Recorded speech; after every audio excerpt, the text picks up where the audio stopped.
ওটা সিদ্ধ করে রাখা গেছিল, আলুটা আমি ভেঙে নেব। এবার আমি দিয়ে দিলাম পরিমাণ মতো লবণ। এবার আমি দিয়ে দেবো পরিমাণ মতন হলুদ। হলুদ দিয়ে মাখা হয়ে গেছে।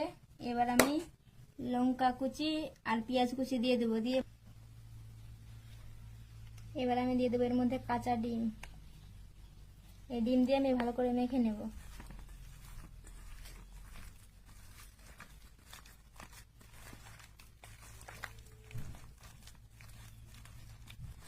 আমার এটা মাখা হয়ে গেছে।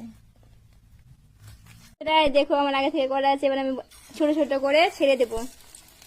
তোমরাও ছেড়ে দেবে ঠিক এইভাবে। এটা আমার হয়ে গেছে লাল। এবার আমি এটাকে ভালো করে উল্টে নেব।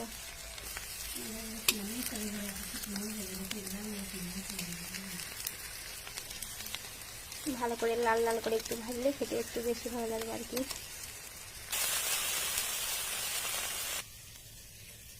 একদম বড়াগুলো দেখো নরম তুলতুলে বড়া, তো বাচ্চারা আরো বেশি খেতে পছন্দ করবে। আর এই ডিমটা আমি রেখেছি, এটা দিয়ে আমি সানা তৈরি করব তার জন্য। আর এখানে রয়েছে ভাজা ডিম। ঝোল দেওয়া হয়ে গেছে আমার, এবং এই বড়াগুলো ছেড়ে দেবো।